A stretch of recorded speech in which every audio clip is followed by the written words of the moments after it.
A friendly desert community where the sun is hot, the moon is beautiful, and mysterious lights pass overhead while we all pretend to sleep. Welcome to Night Vale.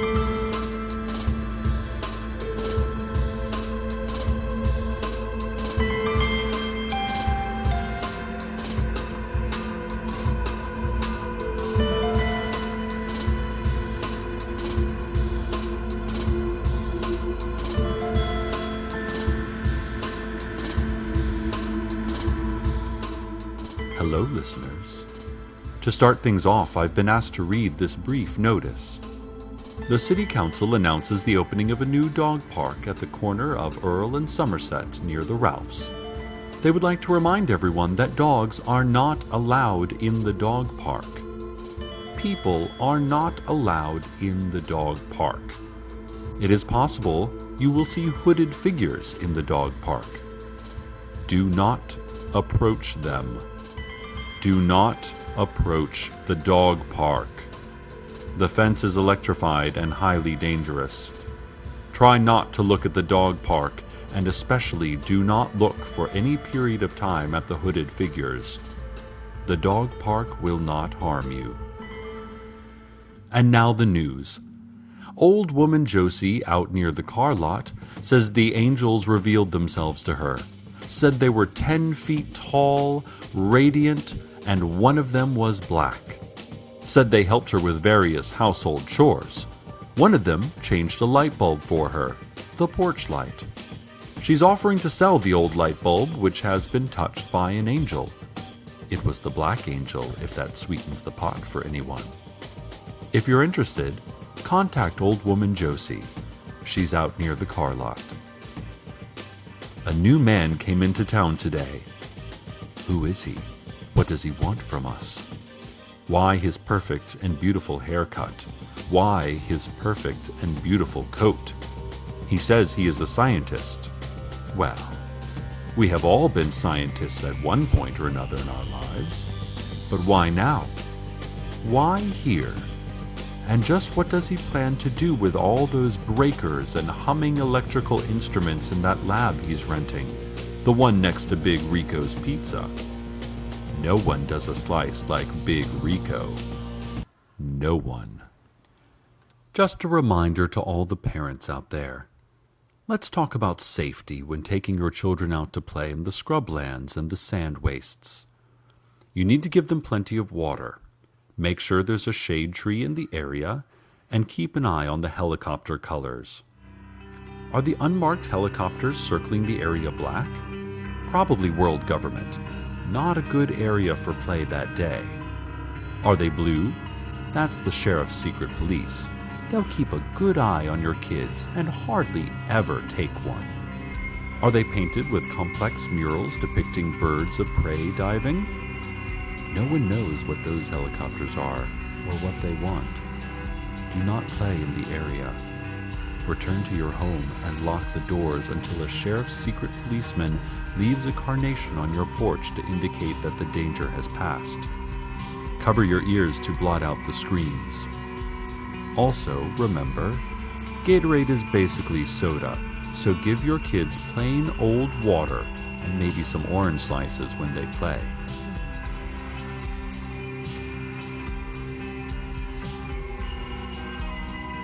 A commercial airliner flying through local airspace disappeared today, only to reappear in the Night Vale Elementary Gymnasium during basketball practice, disrupting practice quite badly.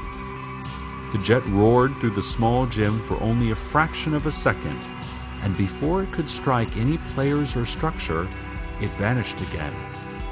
This time, apparently, for good. There is no word yet on if or how this will affect Night Vale Mountain Lions' game schedule, and also if this could perhaps be the work of their bitter rivals, the Desert Bluffs Cacti. Desert Bluffs is always trying to show us up through fancier uniforms, better pre-game snacks, and possibly by transporting a commercial jet into our gymnasium, delaying practice for several minutes at least. For shame, Desert Bluffs. For shame.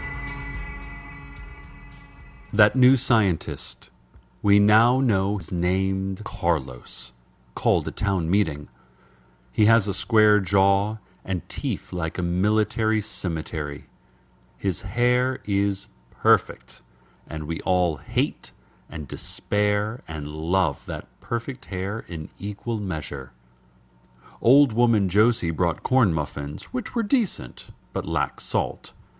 She said the angels had taken her salt for a godly mission, and she hadn't yet gotten around to buying more.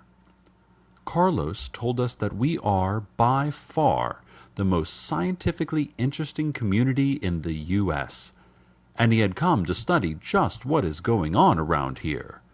He grinned, and everything about him was perfect, and I fell in love instantly.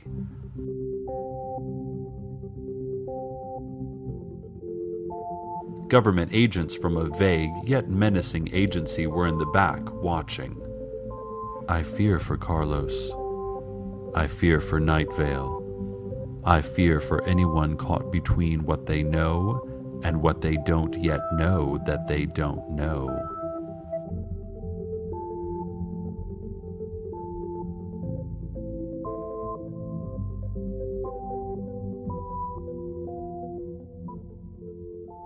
We received a press release this morning.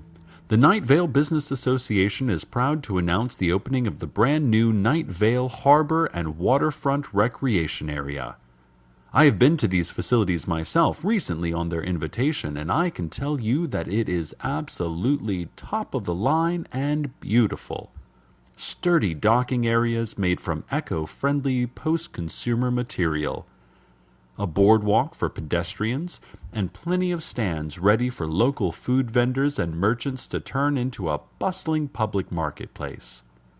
Now, there is some concern about the fact that, given we are in the middle of a desert, there is no actual water at the waterfront. And that is a definite drawback. I agree.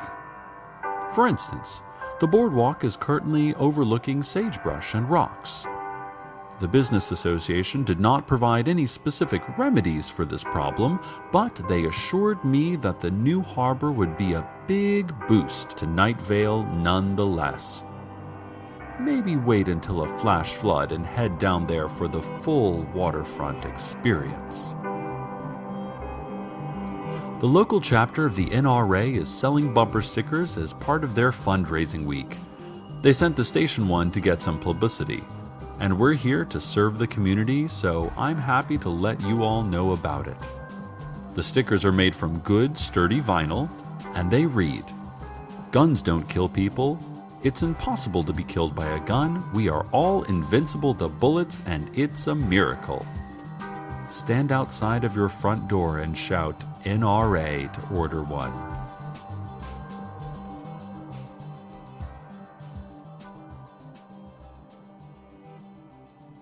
Carlos and his team of scientists warned that one of the houses in the new development of Desert Creek, out back of the elementary school, doesn't actually exist. "It seems like it exists," explained Carlos and his perfect hair, "like it's just right there when you look at it. And it's between two other identical houses, so it would make more sense for it to be there than not. But, he says, they have done experiments and the house is definitely not there." At news time, the scientists are standing in a group on the sidewalk in front of the non-existent house, daring each other to go knock on the door. A great howling was heard from the Night Vale post office yesterday. Postal workers claim no knowledge, although passers-by describe the sound as being a little like a human soul being destroyed through black magic. The Indian tracker, now, I don't know if you've seen this guy around. He's the one that appears to be of maybe Slavic origin, yet wears an Indian headdress out of some racist cartoon and claims to be able to read tracks on asphalt. He appeared on the scene and swore that he would discover the truth. No one responded because it's really hard to take him seriously in that headdress of his.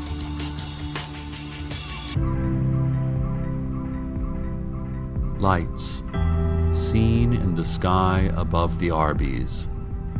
not the glowing sign of Arby's, something higher and beyond that. We know the difference. We've caught on to their game. We understand the lights above Arby's game. Invaders from another world. Ladies and gentlemen, the future is here, and it's about 100 feet above the Arby's.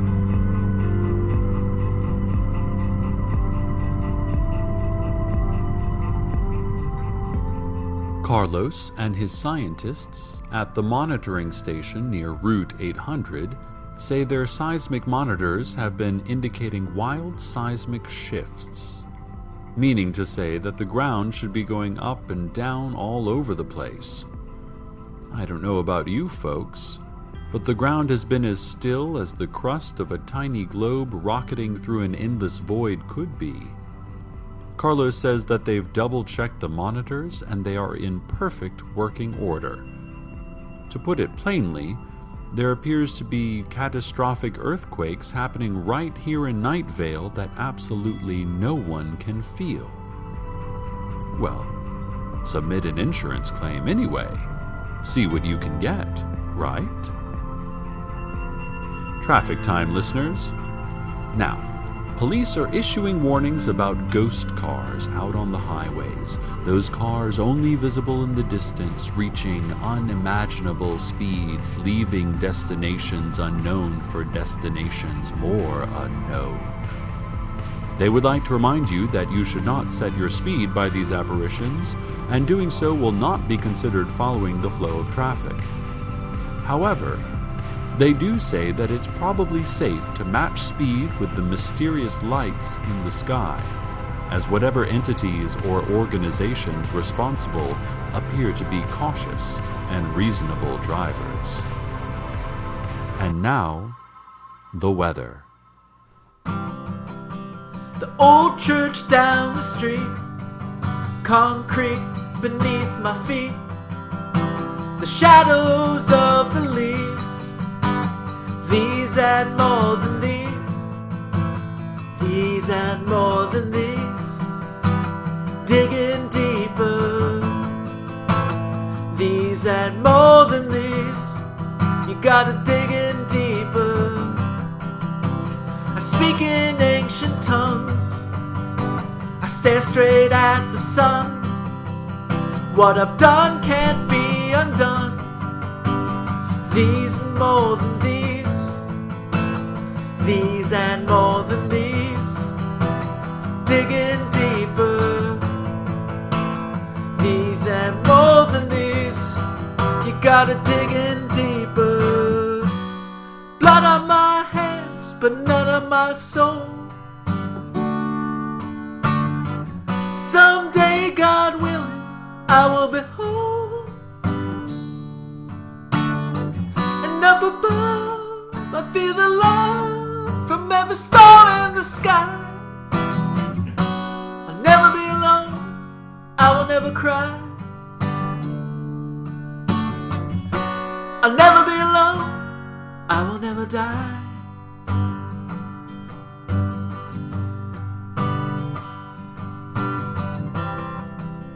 I hear them speaking still. My will is not my will. I wonder what is real. These and more than these and more than these, digging deeper. These and more than these, you gotta dig in deeper. These and more than these, digging deeper. These and more than these, you gotta dig in deeper. And these, and these, and these, and these, and these, and these.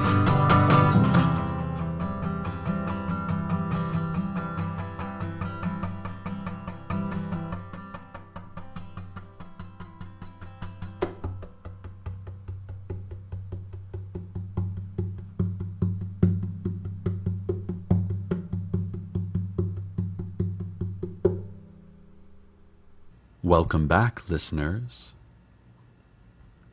The sun didn't set at the correct time today, Carlos and his team of scientists report. They are quite certain about it. They checked multiple clocks, and the sun definitely set 10 minutes later than it was supposed to.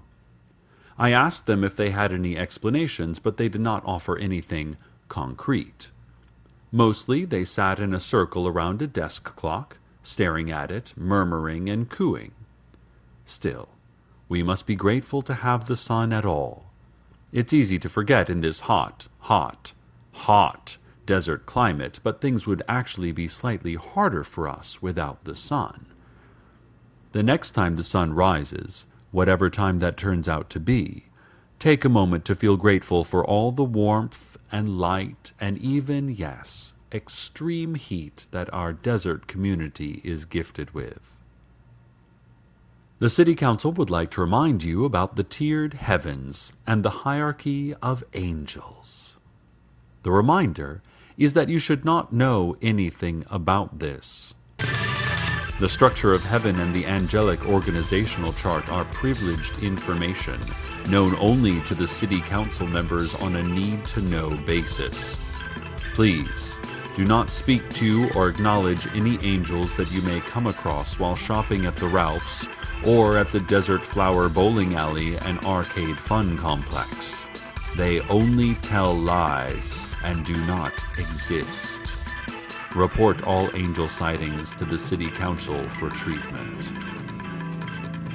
And now for a brief public service announcement.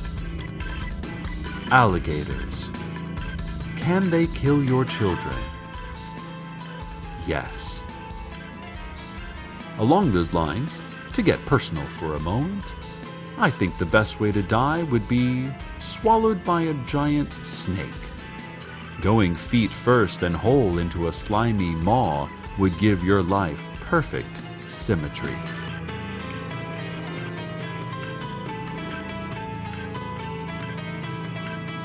Speaking of the Desert Flower Bowling Alley and Arcade Fun Complex, its owner, Teddy Williams, reports that he has found the entrance to a vast underground city in the pen retrieval area of Lane 5.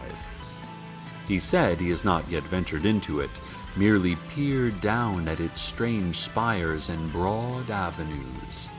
He also reports voices of a distant crowd in the depths of that subterranean metropolis.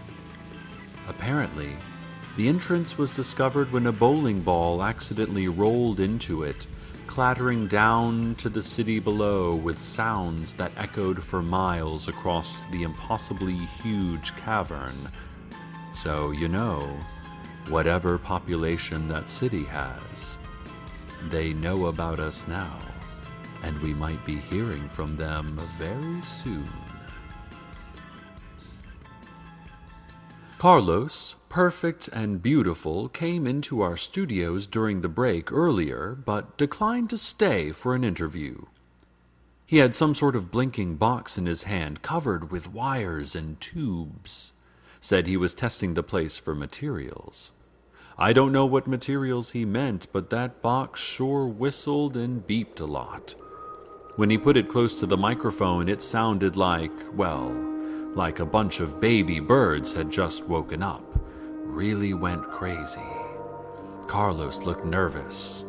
I've never seen that kind of look on someone with that strong of a jaw. He left in a hurry. Told us to evacuate the building. But then, who would be here to talk sweetly to all of you out there? Settling in to be another clear night and pretty evening here in Night Vale. I hope all of you out there have someone to sleep through it with, or at least good memories of when you did. Good night, listeners. Good night.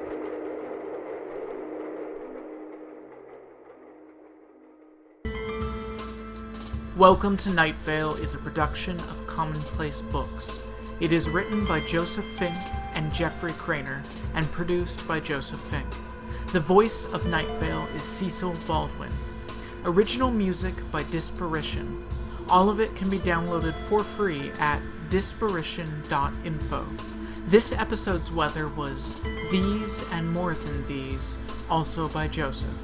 Check out commonplacebooks.com for more information on this show, as well as our books on the unused story ideas of H.P. Lovecraft and what it means to be a grown-up. Today's proverb, look to the north. Keep looking. There's nothing coming from the south.